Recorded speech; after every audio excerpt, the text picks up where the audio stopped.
Welcome to the Bourbon Talk Show, the ABV Network's original YouTube series where we interview some of the most interesting people from the world of bourbon. Today on the show, we're talking to founders of NB Roland in Pembroke, Kentucky, Mary Beth and Paul Tomaszewski. My name is McNew. Please join me in welcoming my co-host for the evening, Steve Akley. Hey gang, what's up? Hello, great time tonight. It's going to be a great show. We are here with the Tomaszewskis. That's a tough name though, McNew. I'm sorry, guys. I messed that one up for sure. I knew I would.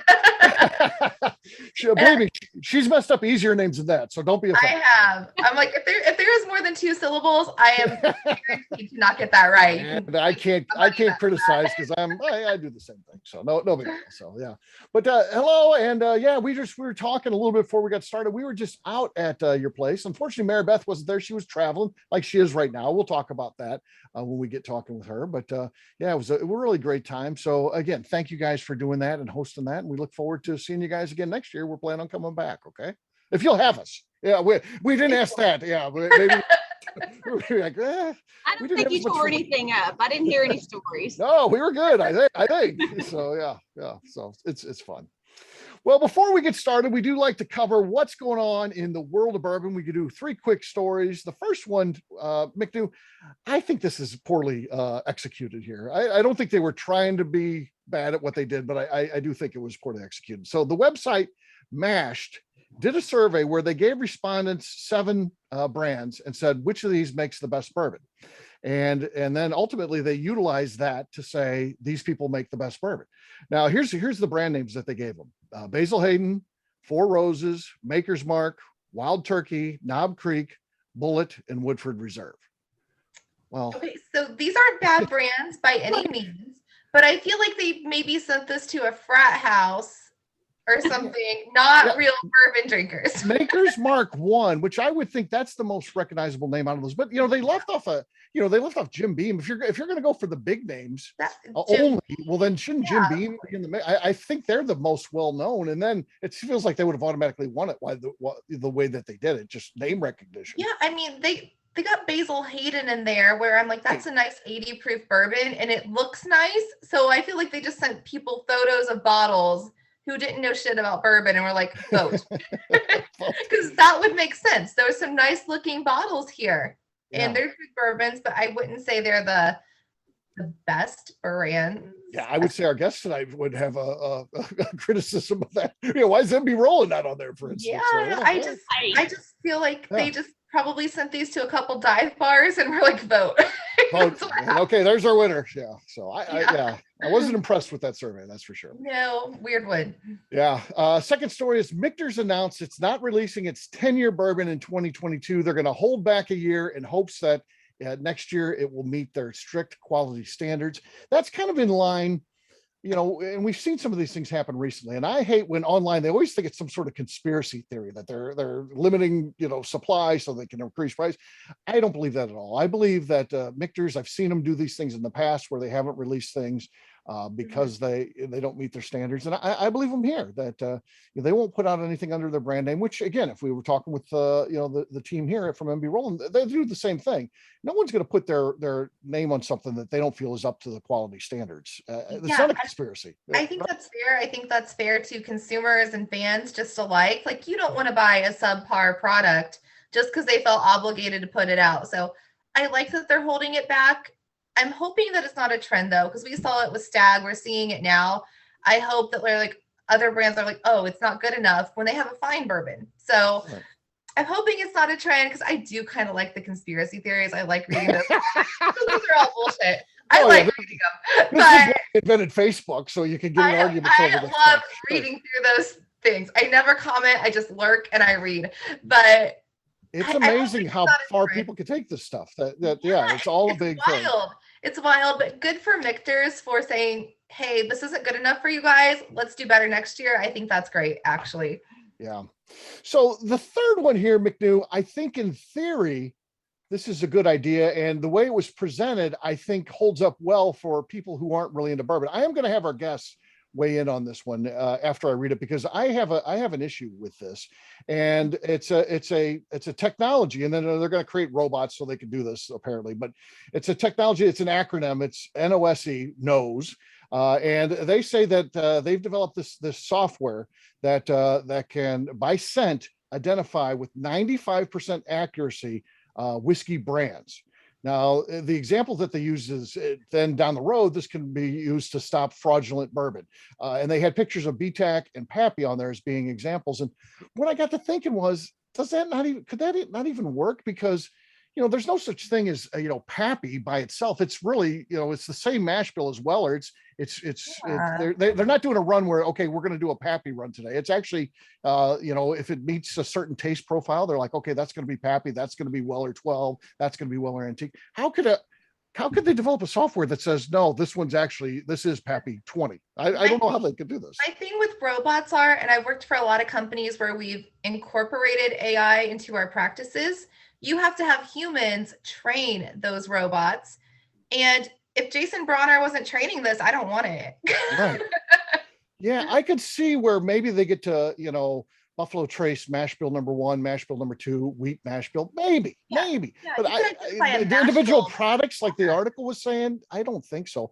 Paul and Mary Beth, what do you two think of this? Am I on to something, or do you think, well, they might be able to do this?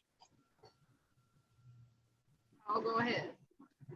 I'm not a fan of AI because you can program it how you want. So yeah, I just don't think it could work. I'm just of the belief, and again, same mash bills are used for multiple products. When you're talking could have about a real conspiracy theory with that, actually. Yeah, that's gonna be fun.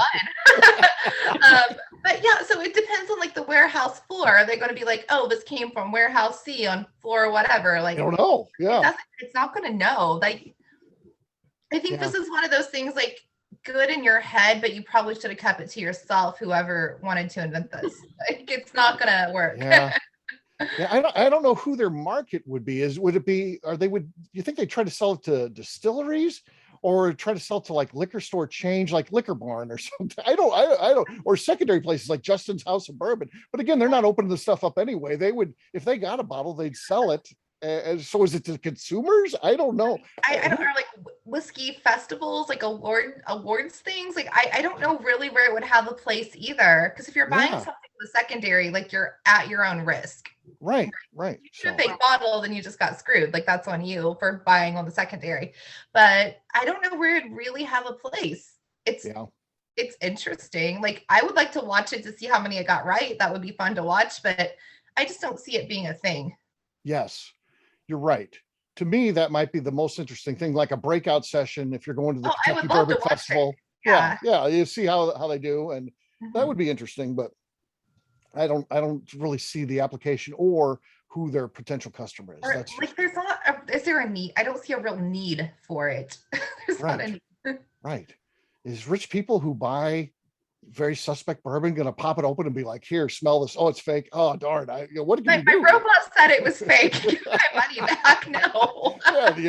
The shady person off Craigslist is going to give you your money back, as the robot says? I don't think so. So I don't know. Or I'm going to file a police report. Well, sorry, you can't do that because you just incriminated yourself as well. Like, let's not.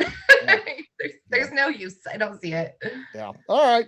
Well, there you go. It was a weird story night for some reason. I think we hit some weird ones there for sure. It involved conspiracy theories and all kinds of crazy stuff. So there you go. All right. Well, our first guest is half of the husband and wife team that founded MB Roland. Please join me in welcome Miss Mary Beth Tomaszewski. Hey, Mary Beth, how you doing? I'm good. Thank you for having us. Absolutely. So we've got you guys separated in terms of before the break, after the break, but feel free. Paul, you can jump in anytime you'd like as Mary Beth is talking here, and vice versa. When we get to the second half, Mary Beth, feel free to chime in at any time when Paul's talking, okay? We're just laid back and having fun, all right? So we always like to start with like a casual chat thing, something that doesn't have to do with, your job or what you're doing in the world of bourbon, that type of thing. And for you, you're traveling right now. You're in an RV. So if somebody's watching this on YouTube, you're out and you're out on a /vacation /work thing kind of combo maybe. And so you like to travel, that's for sure. So tell us just some of the places you like to go to. If there's an open road and a back road, I don't like interstates, Yeah. but I'm up for it. I highly recommend Route 66. Yeah. If you've not had the opportunity to get off the interstate and go traveling on something that is before the commercialization of America, before corporations took over every town, Route 66 is a really good start. You get to see the identity of towns, and most of these places still embrace it. I realize that Route 66 was it obviously it's no longer in, it's decommissioned, a national highway, right? But it's still there, and I highly encourage you to take it. In the event that you do not miss Oatman, Arizona.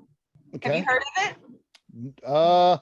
I've read a lot about Route 66, so I'm sure I've seen. Is that the place with the teepees and stuff, or there's some famous landmarks of that on 66? And I'm trying to think what's in Arizona. Oh yeah, there's tons of landmarks on 66, tons of folk art. It's awesome. It really is. But Oatman, Arizona is really special. Okay. This was an old mining community in the, Paul, is it the Black Hills? I think it is in Arizona. Okay. Black Mountains. Black Mountains. Yeah. Okay. And it was an old mining town that was shut down pretty much totally during World War II. But before that, they used burros to haul multiple things. As you can imagine, it's in the mountains. Yeah. And when the town shut down, they let the burros loose into the mountains. So now the burros actually own the town. They actually, I mean, they really do. And so a little bitty town, ghost town, until probably the 70s or 80s, I think it started having a revitalization of tourism. And so the burros roam through town, and they're still wild. They're owned by the BLM, the Bureau of Land Management, so they can't be contained. And if you're driving through town, trust me, you better stop, because they're going to stop in the middle of the road. They won't let you pass. They're hoping for food and handouts. And it's a huge hit. It's a really cool area, and it's off the beaten path. You know, it's not something that is so commercialized that everyone. Oh, it's not commercialized. No, it's not. It is not. In a good way. Yeah. So I highly recommend going to Oatman. And one of the places that you probably have heard of is Mesa Verde. I love history, and that place is amazing. Very cool. Wow. Yeah. It's funny you say that, because we just did a show on the Bourbon Daily, and we're talking about our ultimate vacations. And McNew's, believe it or not, was a trip Route 66, and she's not a very good driver. So I thought that was an interesting. You know, I have a husband that can sort of drive better than me. So that is, I would drive better than him. So that trip, I think it would be so fun. Yeah. Okay. Yeah. It sounds fun. Yeah. So yeah. That would be cool. And I just like not only the sights and stuff like that, but just the laid back approach of it. You know, not having a schedule, just doing things and seeing things. That's what I like. So for sure. Absolutely. Yeah. So as we start talking a little business now, so take us back, you know, the first conversation of opening the distillery. So, you know, there has to be a lot of conversation, a lot of planning, and a lot of things. But do you remember the first time kind of that was thrown out there? I don't know if I remember the exact first conversation, but I do remember when he first brought it up. In that general time frame, and I did not think that he was going to go through with it. I thought that maybe it was a passing phase. He had just got out of the Army, and he was trying to figure out what exactly he wanted to do as his next career. And of course, I entertained it. I mean, I'm a good wife. Listen to my husband. I love him. But quite frankly, you know, he started talking about it, talking about how he was just really fascinated with it. Now that at the time we were living in Tennessee, but it was Clarksville, Tennessee. So it was on the border of Kentucky. Yeah. And he was like, we're so close to Kentucky. I'm just really interested in, I think we can do it. I think we should start a distillery. And I'm thinking, okay, I'll hear you out. Right. So as you have these conversations, and the funny thing is, so many bourbon fans have these conversations, especially with friends or somebody you think I could be, we could partner with this, or your spouse. You have these conversations. You're like, what, how could we build a distillery? What can we do? Because you're just a fan, and you're like, I'd like to have my own brand. So, but when do things start falling into place? What are some of the moments, maybe, or is there a key moment where you're like, yeah, I think we could do this? Well, the think we can do it may be a little bit different than when it started falling into place. Mm-hmm. At the time I worked for a bank, and so I had a little bit of knowledge of what it was going to take to start it from scratch, as far as funding goes, that type of thing, because we don't have huge family connections. We don't have deep pockets. So Right. we knew that there was going to be some financial incentive to go for. But I came home from work one day, and he says, I really think I found this great property.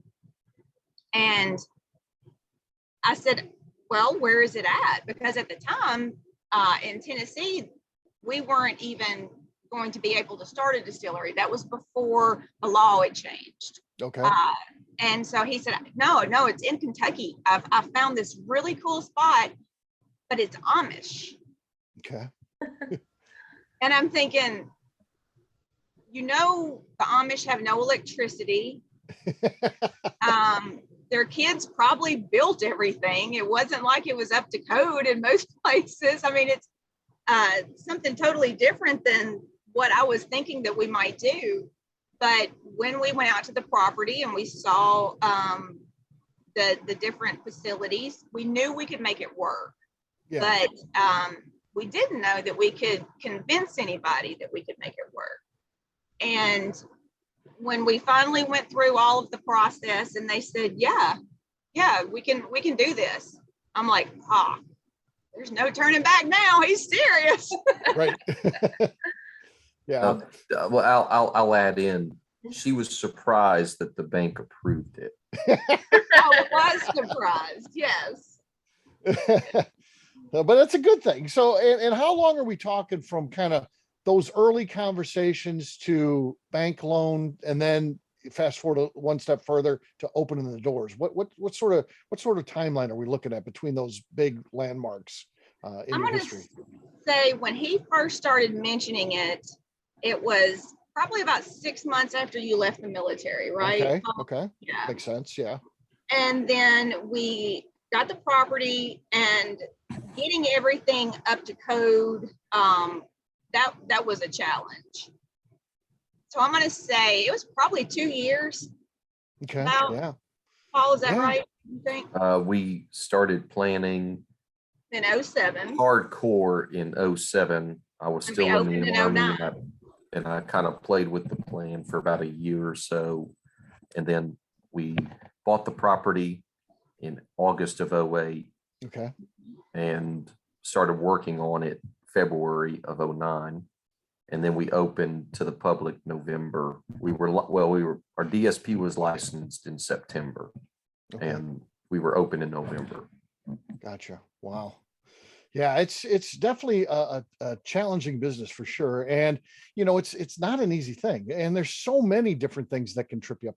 There's so many regulations and levels of government and paperwork. And, then there's problems with, equipment, and you're talking about buildings and stuff like that, and all those type of things. So take us through some of those issues and getting it started, and hopefully things that you can now smile at and look back and think, I'm glad we made it through that. But at the time you were like, this is just terrible. So take us through that a little bit. Where would you like me to begin? I'm sure there's plenty. Yeah. It's tough. I get it. Yeah.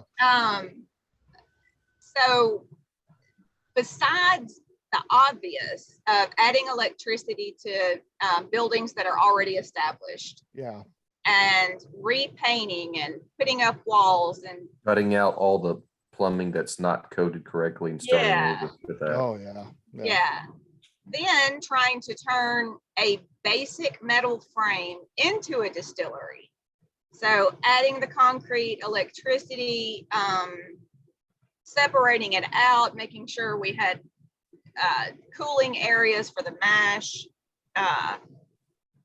And then once we finally got everything going, we realized,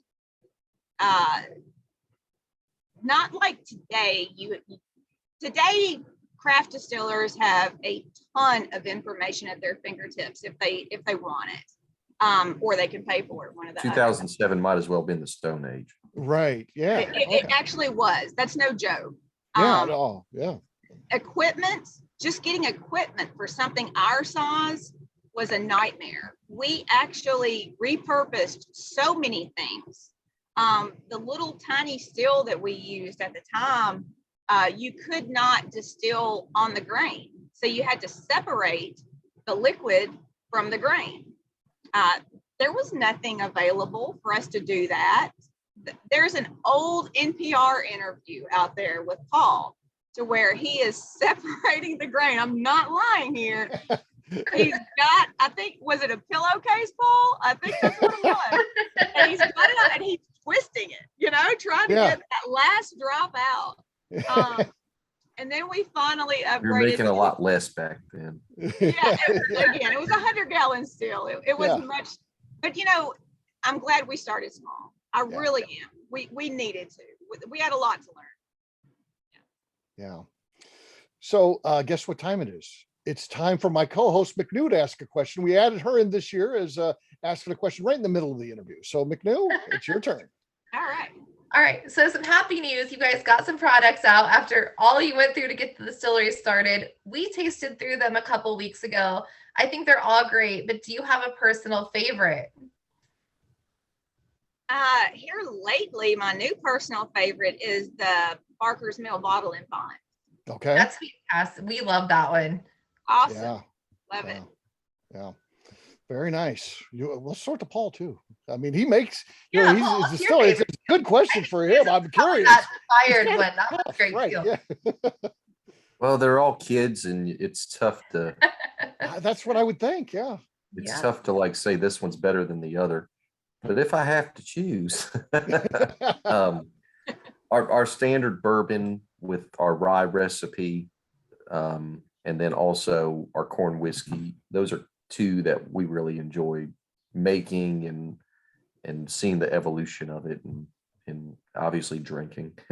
Yeah, absolutely. Mm-hmm. So Mary Beth, tell us a little bit about the respective roles. And I get a small company, probably at any given time, maybe you both have to help out each other out a little bit. But if we had to divide up what the roles look like, tell us a little bit about what you do versus what Paul does and that type of thing at the distillery. Besides janitor and all the obvious stuff as a small business owner, I'm more into HR, finances, marketing, product development, more so along I don't do graphic design, but that's part of what I do. Yeah.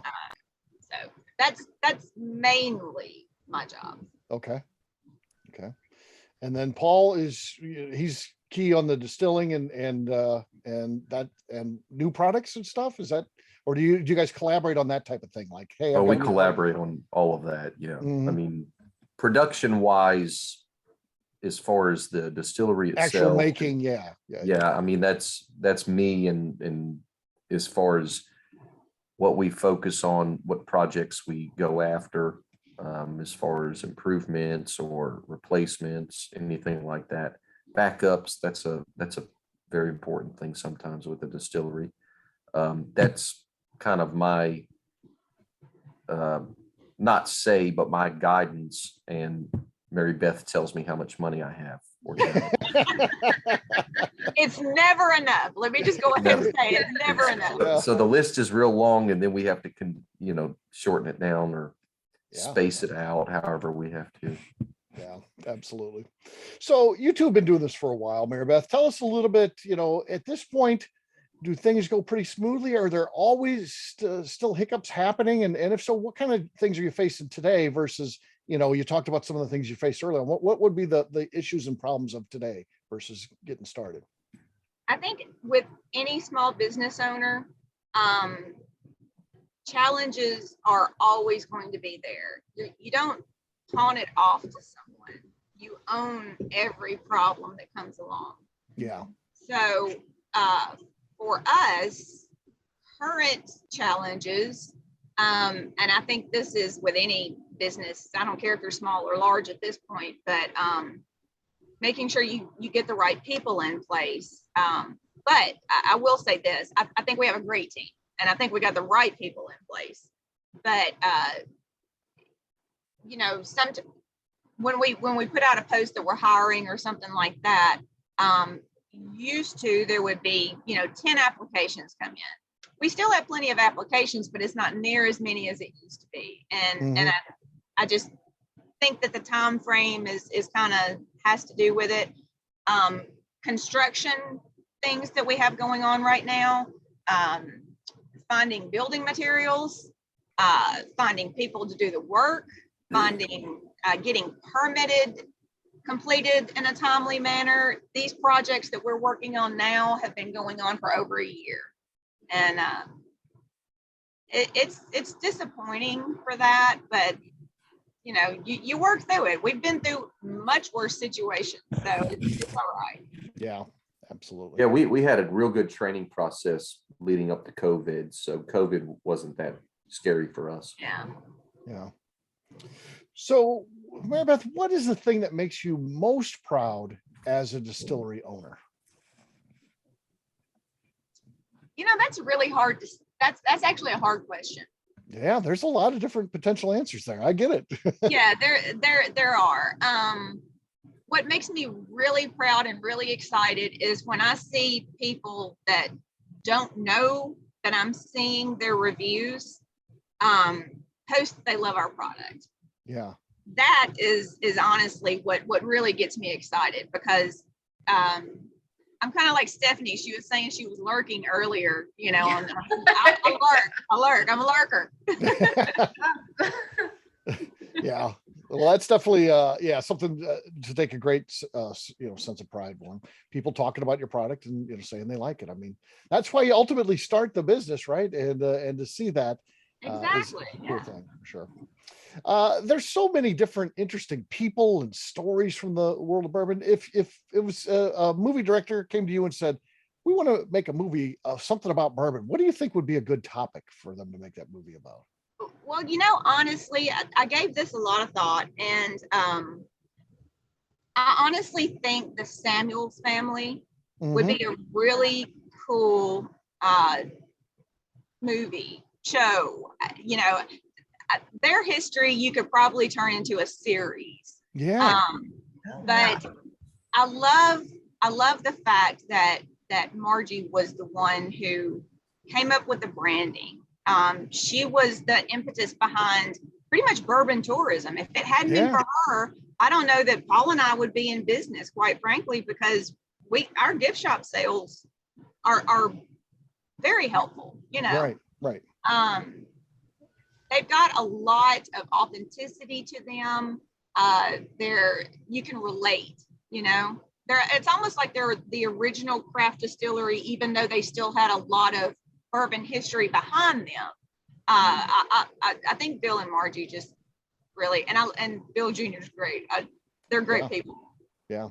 I think that's a good one, don't you, McNew? I think that would be. I would watch the heck out of that, like a whole series on the Samuels family. I do think it's more than just a single movie. I think a series is done actually, but that would be fantastic, honestly. Yeah, that would be very interesting for sure. All right, last question. We always like to have some fun with the last question for a guest. And you own both cats and dogs, and we're not asking you to say one is good and one is bad. You like both of them, clearly, and that's okay. Yeah. But if you had to say what is better, what's better, cats or dogs? Not this one. That really is like saying pick your favorite child. And, both my brother and I were adopted, and they always treated us both the same. Right. And I'm sorry. I'm going to have to do that with my cats and my dogs. I'm going to treat them the same. They're all awesome. Well, we've got really good cats and dogs. So Okay. it makes it If I came to you and I said, Mary Beth, you own cats and dogs, and I'm thinking about getting one. I don't have any restrictions that would only allow me to get one or the other. I don't know what is better. Help me. What should I get, a cat or a dog? What's your personality? I'm very outgoing and fun. Want a lot of affection and kisses, and are they happy to see you when you get home, or are you like, I got home, I'm tired. You can come lay on my lap after I've had my beer or my. Yeah, maybe that. Yeah. I mean, it depends on your personality. Okay. And lifestyle. So I'm like, my cats are great because I can throw them some food and water and clean litter and leave for a weekend. My dogs are great because they love me. Like, it depends on your lifestyle. Exactly. That's true. That's true. Okay. I was going to try to get her there, but I couldn't. She had I'm an animal lover. Perfect answer. She had like the politician answer. She had me figured out. Yeah, she trapped me. I had nothing else I could do, so she got me. So, yeah. Congratulations, Mary Beth. Thank you so much. Let's have a round of applause for Mary Beth for coming on the show. Thanks for having me. I appreciate it. Absolutely. Please stick around if you've got the time to do so. Again, you can weigh in on Paul's interview. We'll have you share, contact information, anything you'd like at the end of the show. And then, of course, we'll do a brief Q&A after we turn off the recorder, okay? Absolutely. All right. With that, we're going to take a quick break. And then when we come back, we'll be talking to Paul. We'll do that in just a few. Today's show is sponsored by Moonshine University. Moonshine University offers programs to assist individuals in the bourbon industry or simply fans wanting to step up their knowledge. Whether you are looking for in-person learning in the classrooms of Moonshine University or looking for self-study online, there are options to fit your unique needs. Check them out at moonshineuniversity.com. We are also sponsored by the ABV Network's Distiller Summit in Key West, Florida. The 6-day event features events and networking opportunities from January 20th through 30th, 2023, when there's no better place in the world to be than sunny Key West. Get more information on our website at abvnetwork.com. Absolutely. Mary Beth and Paul, join us next year in Key West. It's a good time for sure. Get a lot of folks from the bourbon industry there. We'd love to have you guys hanging out with us in sunny Key West again at the end of January. There's no better time to be there than that. I wouldn't have a problem with that. I love to travel. So. Yeah. Come down, hang out with us. It's fun. Super fun. Absolutely. All right. Well, our next guest followed his time in the U.S. Army by becoming a distillery owner. Today, his company is known as one of the pioneers in the craft movement. Please join me in welcoming Mr. Paul Tomaszewski. Hey, Paul. How you doing, my friend? Good. How's it going, my friend? Very well. That's good to hear. So you grew up in Louisiana. And, I always think if I had to leave home, there'd be definitely some things I would miss. I'm a Cardinals fan. I like the food here and stuff like that. What are the things that you miss from, growing up in Louisiana? Well, you have to say the food, and it's true. Mm-hmm. You can't get boiled crawfish that easy, or properly boiled crawfish that easy where we live right now. And other things like that. The other thing too, and I've kind of thought about this the longer I've been away from home, and also even comparing it to Kentucky and other parts, other areas here in this part of the South. But there's kind of like a little bit of a subculture in Louisiana. It's that festive, friendly, ready to have a good time, and it works really well if you're a distiller. It's kind of natural. That's what you want. You want people that want to have a drink and have a good time. Yeah. And so I definitely miss both of those. It's always a fun atmosphere when, anything, whether it's Mardi Gras, whether it's sporting events, and everyone, a lot of people, the general population just really get behind a lot of things. So that's kind of the form of community, is the partying and celebration, but it's not what people think of when they think of your stereotypical New Orleans. It's just people having a good time with each other. Yeah. So tell us a little bit about your time in the military, and, what do you draw on in your role today at the distillery? What are some of the skills that you're like, it's not a direct correlation between what I'm doing now in the military, but I do draw on some of those things that I used to do in what I'm doing today. Yeah. I'd say the number one thing is in my time in the military, I spent most of it overseas, and I was very excited and happy to be home and, in very good health when I arrived for what was eventually became for good, and was very thankful. And that was one reason starting the distillery became so easy, for not easy, but it natural. It was a natural process to kind of get going and start that and set that as a plan and figure out what we had to do to accomplish it. The hardest thing, to be honest with you, was once we got it going, okay, now how do we turn this into something that we actually can make a decent living off of, and we can grow and we can hire employees and have a good functioning business. Luckily, we've been able to really build our business over time with a lot of folks, either from the military directly or their family, or they were children of military spouse or military family, military brat, or they are spouse of a military person. So with everyone that works at our place right now, generally speaking, there's kind of that connection and a little bit of that cultural mindset that comes from that. And in the distillery in particular, I mean, we don't do things, we're very laid back. I like to say, if we don't have to talk too much, that means we're doing a good job of working with each other. And it's kind of true. Right. Because it's a real small group. There's only 4 of us. And when we're working in there, you either got to work and flow properly, or you're going to step on each other, or you're going to, things aren't going to work the way that they need to. So it's really helped kind of evolve the business with putting people in places and having a similar background and mindset and appreciation for having done that before. And now you get to do something fun. You get to work 9 to 5 or you get to set a schedule. And I always say, the worst thing about working at our place is it gets hot and cold and all that. But I mean, you can always go outside and it's very nice and pretty with the rolling fields and birds chirping and stuff like that. And I think that's kind of the collective mindset of everyone that comes and joins the team. And we always say, this is the best team we've had. And it seems like each year it keeps getting better, and we keep being able to say that over and over again. It seems like it's old, but it's a good thing to say all the time, like we do. Yeah. So as you start going down this road of getting the distillery, you ultimately find this farm, and obviously you go to the farm, and you and Mary Beth are looking at it. What sort of did you have in mind? Were you envisioning, and how close are you to that right now in this many years into what you're doing? Well, in some ways, we're not as far as we'd like to be, but in other ways, we're further along, and we're going to get even further than that. Yeah. I remember when we first got this property, and we looked into the barn, that we said, okay, that's a good spot for barrels. It's set up perfectly for it. We just have to, put them in there.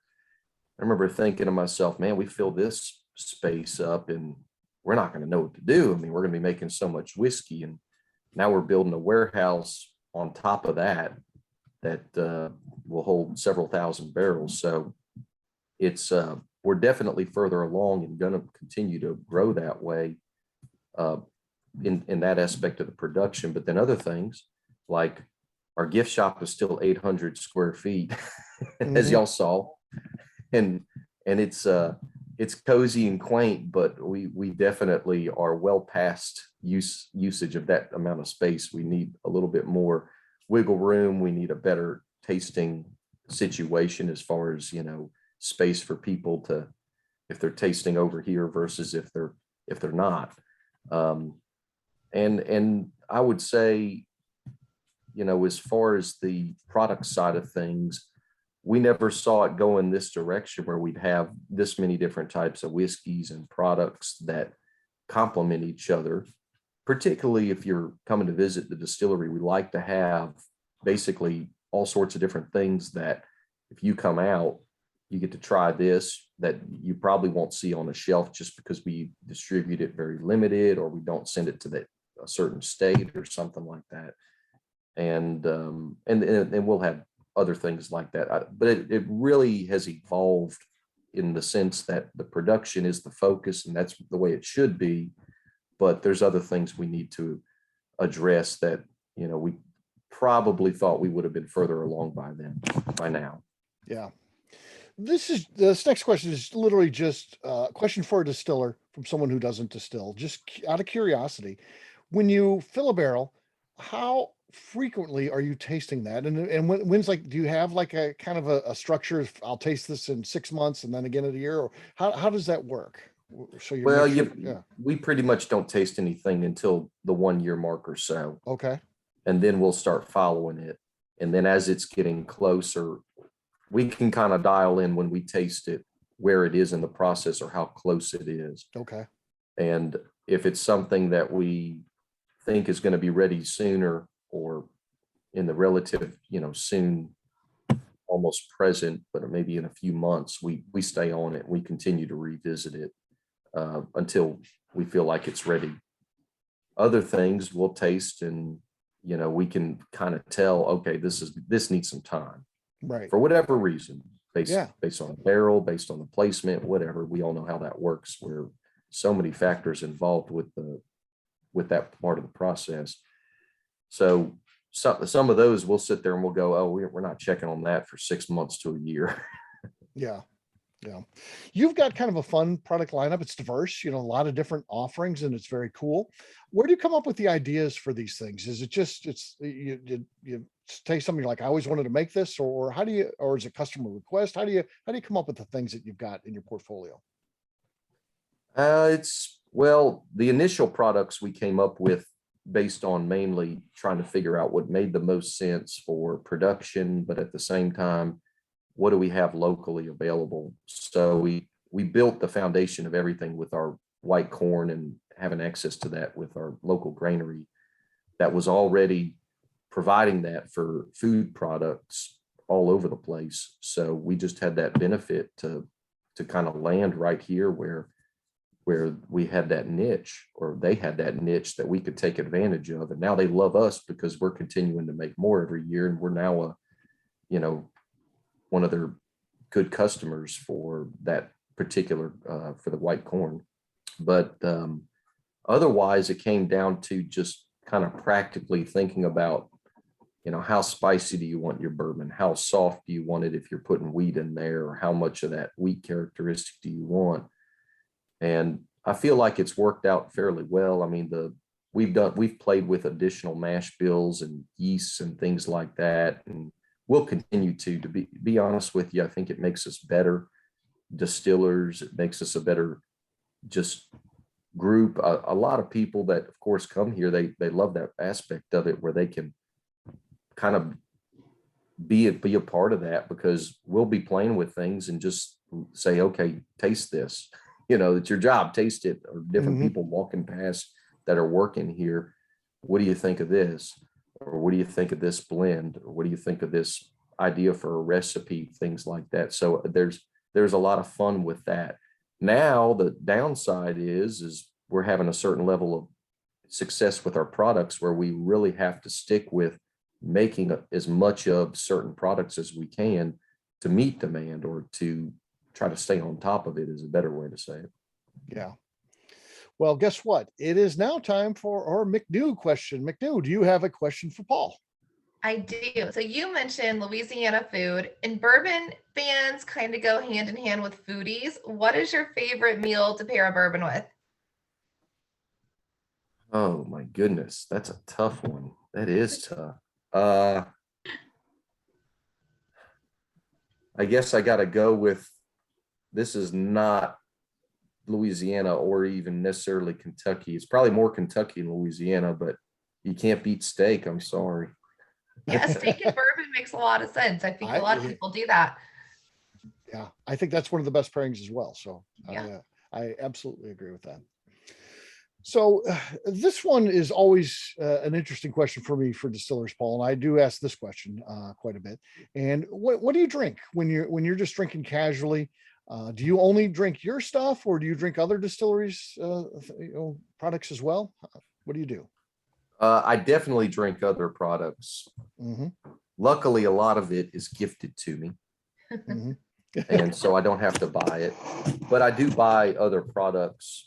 But I will say this, as a distiller, I try to look for distilled products, stuff that actually comes from a specific place, as opposed to something that might be sourced and might be very similar to other products or other expressions that are out there from the same type of sources. So I do like to try other people's stuff. It's just, that's fun. It really is. Yeah. This next question, I'm going to take out what I would say is probably the most common answer if you're talking to someone who's gone through the process of starting a distillery. You have someone approach you and say, hey, I'm thinking about opening a distillery. I think the natural response is to think back of all those hard times and the difficulties and the money, and ends up being more than you think, and all kinds of these things. It almost feels like, don't do it. But if you run into someone who they're going to do it and they don't want to hear that, that's not going to stop them from doing it. What is some good advice you would actually give them beyond just simply, hey, don't do this. You don't want to get into this game. Really, there's two things. Mm-hmm. One is you should be passionate about the process. When I say the process, the product, if you're wanting to open a distillery, meaning you're going to take grain and turn it into something that's aged for several years in a barrel, you need to be passionate about that process. You're going to be entrenched in that process, and you're going to dislike certain parts of that process at times. And you're going to have to be patient, obviously, if you're making it and you're trying to create that aged product at the end. But there's a lot of people that get into this business, whether it be because they want a name on the bottle, or they think, okay, I'm going to flip this and make $1 gajillion like XYZ distillery that was sold for however many millions of dollars, which that is the exception, not the rule. But I would say be passionate about the process. When I say be passionate, you should really understand and appreciate that process and feel excited about getting involved in that. And because that's everything. The other side of that too is, I was laughing earlier because Moonshine University is going to get another plug here. All so right. they get a twofer. We're going to invoice them for that. That's right. An extra one on the show. That's right. And I will full disclosure, I work with them on one of their courses, but to be honest with you, it's well worth the money spent to go and figure out if you really want to do it, with all of that information put in front of you. And Mary Beth was talking about how now the resources and the things that are out there. I mean, I was just thinking about that a few days ago about, you can on your phone or there's people out there, there's resources, there's organizations that you can really get a lot of information and get a lot of access to a lot of things that really can help you put together kind of a decent business plan, or an idea of a business plan that will at least get you to a spot that you can figure out, hey, can I get there?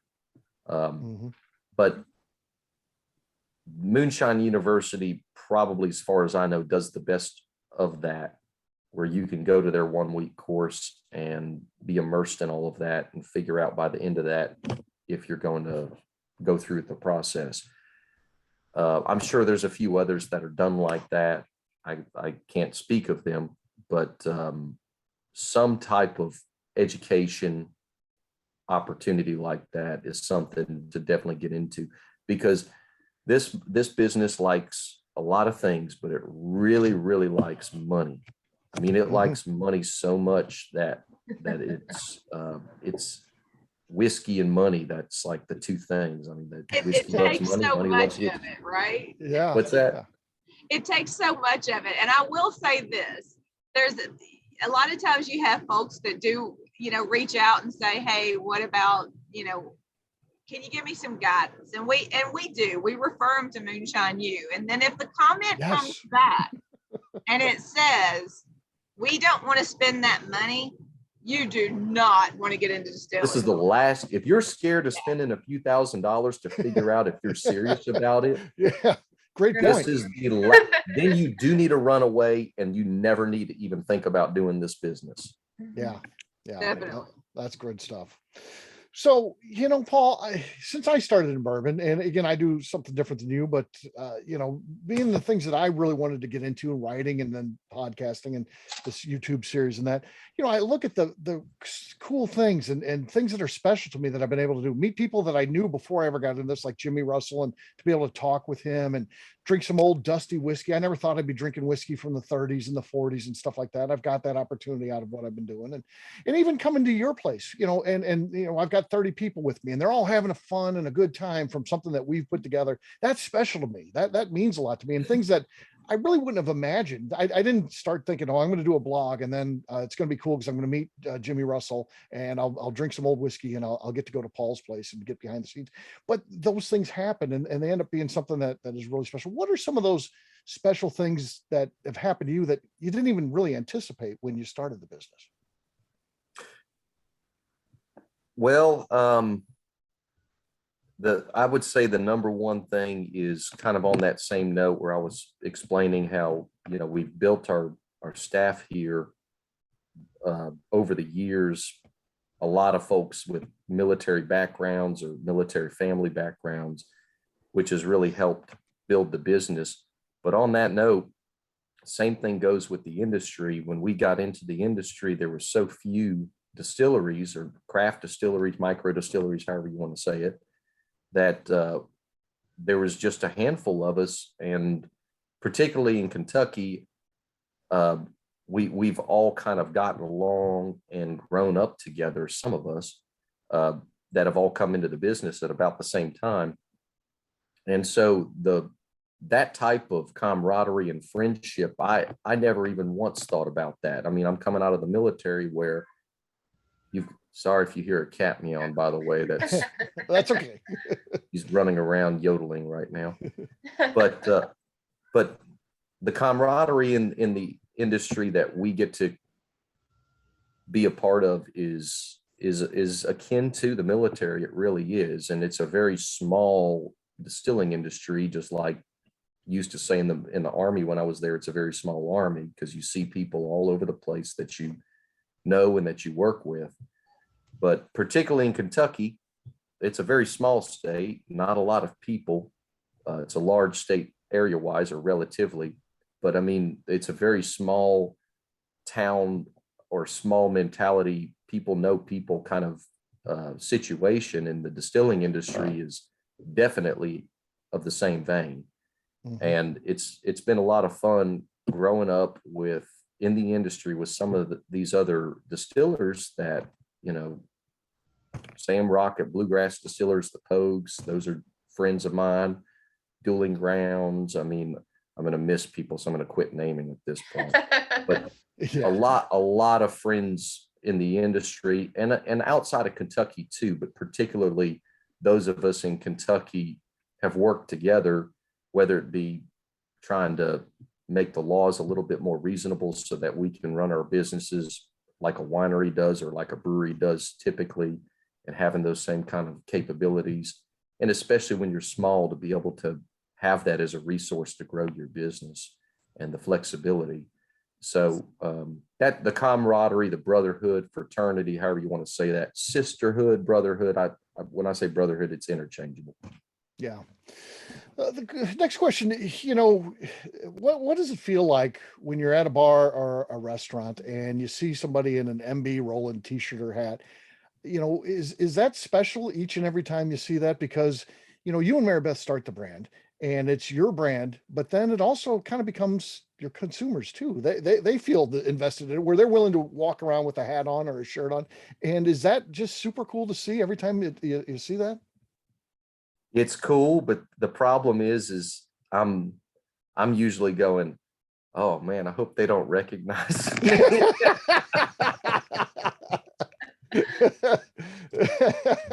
You're just trying to live your life out there. Yeah, you're just Trying trying to to get groceries. You don't doing want your to grocery shopping. Yeah, you got your to-do list, and you need to get home. So yeah. So that's interesting to me to see that. And of course, and the other thing of seeing your product on the shelves, I wouldn't think that would ever get old. I would think every single time you turn the corner and you're down the bourbon aisle and you see your whiskey on the shelf, I would think, oh, that's cool. Right? It is cool. It is cool. Actually, I haven't seen it on many store shelves for a while because COVID, we haven't been running around doing a whole lot of stuff as far as marketing, and I've been hiding in the distillery anyway. Yeah. Last question, and this one's a little bit reflective, and I think the knee-jerk reaction would always be, I wouldn't change anything because you've got the great company, you got a great wife, you got a great life. But is there anything you could change in your life? Maybe something even small. I always think about myself. I had a corporate job for 20 years, and the last 10 years were completely miserable. And I wish I would have made the jump into what I'm doing now 10 years earlier. So nothing changed in my personal life. I like, my personal life, but if I could have done that a little bit earlier, I think I would have been, it just would have been better. Anything like that in your life, that one little, thing you twist just a little bit? I would say,